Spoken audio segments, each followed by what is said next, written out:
Philippines! Hello, New York! Buenos dias, everyone! Kamusta kayo? Uy! Hi, Teddy. Hello, ate. Oh, hello, anak. Kamusta ang Palawan niyo ni Frodo?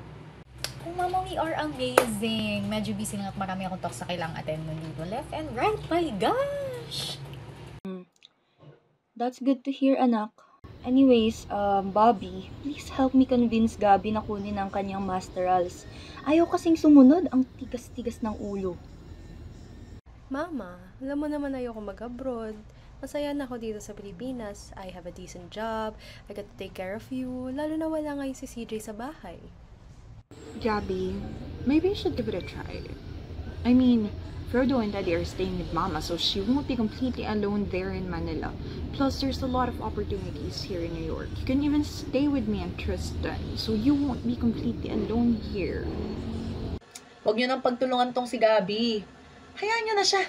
Matanda na yan. Kaya na niyang magdesisyon para sa sarili niya. Fine, fine. Alex, you know we could all do better. Ako na namang nakita mo. Trending kaya yung pelikula ko last time. Anyway, Ate Gabi, you teach math, di ba? I have a question. Oh, what is it? Make sure may sense yan, ha? Oo, ate. Alam mo ba, I was debating with my office mates kanina about math. And they said that math is the art of computation. Tinawanan nga lang nila ako nung sinabi ko na yung math is not just a pure abstraction. Well, by definition, math is a system of thoughts for recognizing, classifying, and making sense of patterns in the world. Math may contain computations, but it is just a part of it and not the sole heart of the field. Right, Ate Teddy? Yeah! It's not just a collection of formulas and techniques for solving problems. Para siyang means natin to look at, appreciate, and understand the world. CJ, don't let your coworkers win. You can cite Dr. James Bullock. He said here that mathematics is not a way of hanging numbers on real things so that quantitative answers to ordinary questions can be obtained. It is a language that allows one to think about extraordinary questions. You can use that, okay? I'll send it to you para may physical proof ka. You show it to them, okay? Exactly. That is why math is both intellectual and creative. It can be observed in both high technology and in nature. It may be abstract, yet it is still practical and universal. Kaya, mali talaga na math is purely computation and numbers. Ano ba naman yung debate niyo sa office, Reb? Math pa talaga? Kami nga, ang mga pinag-uusapan lang namin sa shooting, kung anong nauna, itlog o manok. Hay nako, Alexandra. When will you grow up? Ako na naman, ma. Malapit ko nang isipin na ako talaga yung paborito niyong anak. Tsaka, ma, di mo kaya natatanong, best in math kaya tong anak mo ng elementary? Talaga, ate? Yup, tama naman ang sinabi niya. Actually, kilala siyang Euclid dun sa pinapasukan namin dati. Euclid? Siya yung father of geometry, di ba? Exactly! Tsaka yung si Alex kaya yung binansagan ng teacher niya na Euclid, paano ba naman kasi? Dinrawingan yung pader sa classroom nila ng iba't ibang mga shapes ng grade 1 yan. Yes, si Ate Daddy pa nga pinapatawag sa principal's office nun dahil busy si Mama. Saka kung usapang geometry, hello, sino ba ang valedictorian dito? Sige nga, ate. Pakita mo sino ka. So, okay, ito. First is that it is possible to draw any straight line segment by joining any 2 points. And then the second is that it is possible to indefinitely extend any straight line segment continuously in a straight line. And third, Oo na, Bobby. Ikaw nang matalino, magaling, maganda, lahat ikaw na. Kapatid kita. At kahit mahal na mahal kita, higit na higit ako sa'yo, Bobby. pero bakit parang galit ka? Bakit parang kasalanan ko? Ito na naman sila. And cut!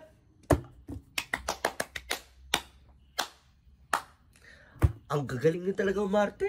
O siya, tama na yan. Lahat kayo magagaling at matatalino dahil mana kayo sa papa ninyo. Finally, inamin din ni Mama na tayo yung nagmana kay Papa sa math. Oo, naaalala ko noon na ang sikat-sikat ng papa niyo noong Nagtuturo pa siya sa kanilang department. Kasi nga, siya yung paboritong math teacher ng mga estudyante. Tapos ganun. Alam niyo ba kung bakit Carlos ang pangalan ng papa ninyo? Oh, ano? I never asked Papa about it. Ang kwento kasi niyan, iniidolo kasi ng lolo ninyo noon yung sikat na mathematician, si Carl Friedrich Gauss. Kaya yun yung pinangalan sa tatay ninyo. Tapos yung ninong ng tatay ninyo, na si Osme, ang galing-galing manukli sa mga pasahero niya sa jeep, kaya ganun. Carl plus O is from Osme. Indeed a nice portmanteau. Oh my goodness, I am so smart. Oh, I remember Karl Gauss. He discovered the binomial theorem, arithmetic geometric mean, law of quadratic reciprocity, and the prime number theorem. Right, Alex? Yep. Teka nga, since ikaw ang nagpasimula ng discussion natin about math, Reb, ikaw naman ang tatanungin ko. So, what is the definite integral from -6 to -2 of f of x dx? Ano ba naman ating pangit mo ka, Bandi? Ay nako, feeling Leibniz or Newton na naman tong si Gabby. Nakapagtanong, akala mo ka naman founder ng integral calculus? But seriously, Reb, who are the other famous individuals or groups who have made significant contributions to the development of mathematics? Well, madami ate. Mga ancient Greeks, sila Pythagoras, Eratosthenes, Archimedes. Sino pa ba? Si Alan Turing, Leonardo da Vinci, Sir René Descartes, David Hilbert, George Cantor, Thales Miletus, si Leonard Euler, Diophantus, Egyptians, Mesopotamians, Indians, Joseph Lagrange, Anna Lovelace, Blaise Pascal, si John Newman, and si John Napier.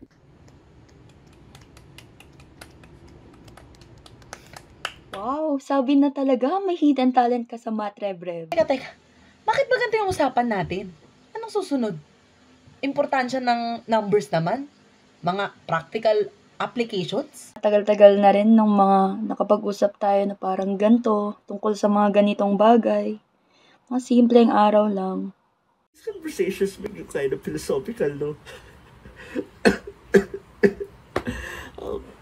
Teka, what is the importance of math? And why are we even studying it? Why do we even need to make things so complicated? Wrong. That question is so very wrong. Math makes everything simpler. Mathematics kasi equips people with data analysis, problem solving, and pattern recognition skills essential for the modern world. I use it in my work too.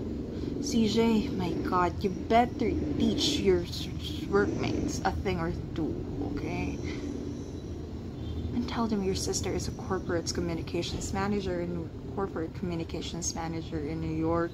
Pero wala na silang masabi, okay? Ay! Change topic. Ate Alex, tama lang naman na ito yung pag-usapan natin, no?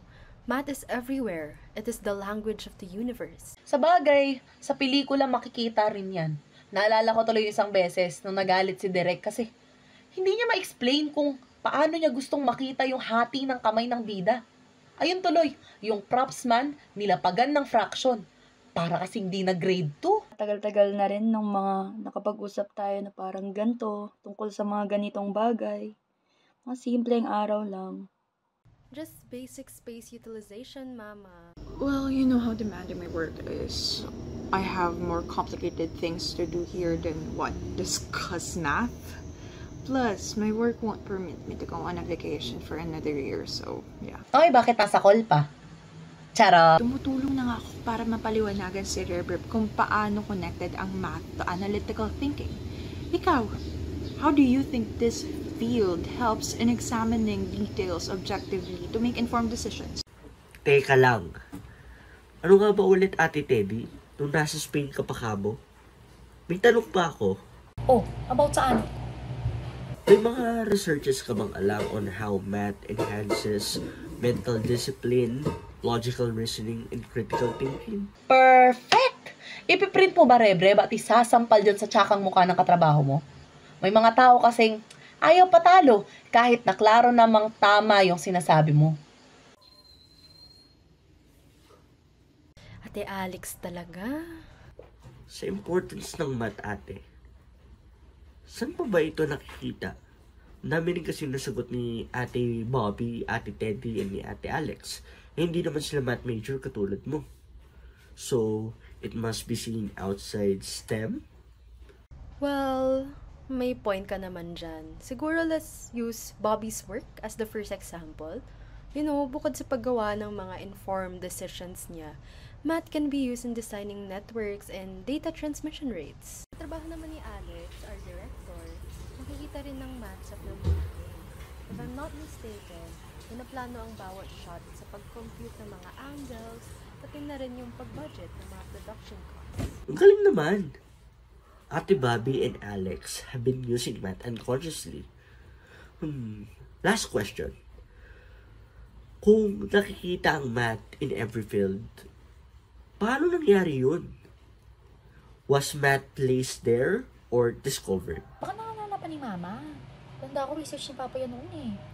Well, to be honest, I don't know the specifics, but I remember your dad saying na it's neither intentionally placed talaga or discovered. Very arbitrary. Lo siento, no entiendo. Doesn't it make sense, mga ate, na walang formal origin ng math? Since yung mga sinaunang tao, they use tally marks or kung ano man yung pamamaraan ng pagbibilang nila. And especially since math is not an invention. I heard sa isang faculty in our school that the origin of math is often Eurocentric. If one were to ask how math started, they would say na around the classical Greek period ito dahil most math concepts are attributed to Parang them. mali. Ay, tiyas. Pero, kung sinasabi ni Rebreb na ang mga sinaunang tao ang nag-start, bakit ang tinuturo ay yung mga Greeks na yan? Well, it is because math education tends to cater to the dominant. Since Western power is internationally acknowledged, most inventions are attributed to them despite the fact that non-Western people have contributed largely to math, like the Babylonians, the Chinese, the Akkadians, etc. Familiar? Tagal ko na yan nung LM pa ako. Pero sumasakit ulo sa mga pinagsasabi mo, Bobby. Oh, so it's my fault now. Ang bibilis mag-init ng ulo. I just enjoy talking about something na hindi inaakala ng mga tao na may impact sa kanila. Like math. Pagpasensyahan mo na yung mga ate mo na we bicker like this over your questions. And yes, tama ka naman. Sobrang fascinating naman pag-usapan ng math and that's why naintindihan ko yung interest mo about it. Ako nga rin eh. Na-amaze ako on how math helps us create models to understand the world and address its problems like in the environment, economy, health, and even other I'm things. sorry if I cannot stop myself from proving my points. I mean, I also believe that this topic enhances critical thinking, creativity, and problem-solving skills. And we can see that now in this conversation that as we try to examine the validity of your coworkers' arguments. At ako'y nahanap na rin ang aming mga katuks dito. Kaya sisters, Rebrev, Mama, adios! May kailangan pa rin ako gawin na school materials, kaya bye na rin mga ate. Okay, bisita kayo ah. I'll be there in a minute.